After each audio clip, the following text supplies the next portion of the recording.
রুমমেটকে ছুরিকাঘাতের অভিযোগে ঢাকা বিশ্ববিদ্যালয় কেন্দ্রীয় ছাত্র সংসদ ডাকসু নির্বাচনে স্বতন্ত্র ভিপি প্রার্থী জালাল আহমেদ জালালকে হল থেকে বহিষ্কার করা হয়েছে। মঙ্গলবার মধ্যরাতে ঢাকা বিশ্ববিদ্যালয়ের হাজী মোহাম্মদ মহসিন হলে এ ঘটনা ঘটে। আহত রবিউল হক 2018-19 সেশনের রাষ্ট্রবিজ্ঞান বিভাগের শিক্ষার্থী। প্রাধ্যক্ষ মোহাম্মদ সিরাজুল ইসলাম তাৎক্ষণিকভাবে বহিষ্কারের ঘোষণা দেন। হল প্রাধ্যক্ষ বলেন, এ ধরনের নৃশংস কর্মকাণ্ডের জন্য তার ছাত্রত্ব বাতিলেরও ব্যবস্থা করা হবে। প্রত্যক্ষদর্শীরা জানিয়েছে, দীর্ঘদিন ধরে চলমান বাকবিতণ্ডার জেরে জালাল আহমেদ রুমমেট রবিউল হককে ছুরিকাঘাত করেছেন। আহত রবিউল এখন ঢাকা মেডিকেলে চিকিৎসাধীন। বিশ্ববিদ্যালয়ের প্রক্টর সাইফুদ্দিন আহমেদ জানিয়েছেন, তার প্রার্থিতার বিষয়টি তদন্ত করা হবে।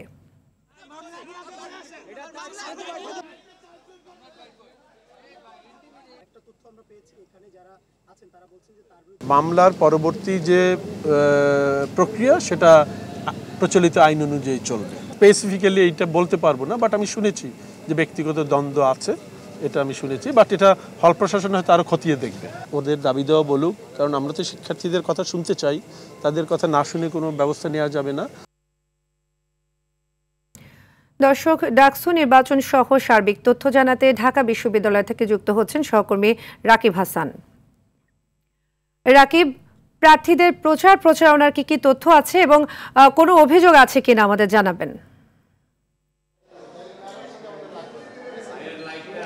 জি সাদিয়া, ডাকসু নির্বাচনে ঘিরে কিন্তু দেখা যাচ্ছে যে প্রচারণায় প্রার্থীরা ব্যস্ত রয়েছেন এবং একটি উৎসবমুখর পরিবেশ দেখা যাচ্ছে নির্বাচন ঘিরে।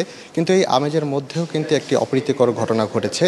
কাল রাত 1টার দিকে কিন্তু জালাল আহমেদ নামের একজন ভিপি প্রার্থী, তিনি তার রুমমেটকে ছুরিকাঘাতের অভিযোগ আসলো। পরবর্তীতে দেখা যায় যে তিনি টিউবলাইট দিয়ে তাকে আঘাত করেছেন এবং পরবর্তী তাকে হল থেকে বহিষ্কারের একটা বিষয় এসেছে। এবং এখানে আজকে যে চিফ রিটার্নিং অফিসার তিনি জানিয়েছেন এই বিষয়ে টাস্কফোর্স গঠন করা হয়েছে। পরবর্তীতে তার যে অভিযোগের ভিত্তিতে যদি তদন্ত প্রমাণিত হয় তাহলে তাকে সেই পরবর্তীতে তা জানানো হবে এবং তাদের কাছে এখন পর্যন্ত কোনো লিখিত অভিযোগ আসেনি বলে তিনি জানিয়েছেন এবং বলেছেন এছাড়াও যদি যে আচরণবিধির বিষয়গুলো সেখানে যদি এখন কেউ আচরণবিধি লঙ্ঘন করে তাহলে তাদের বিরুদ্ধে কঠোর ব্যবস্থা নেওয়া হবে।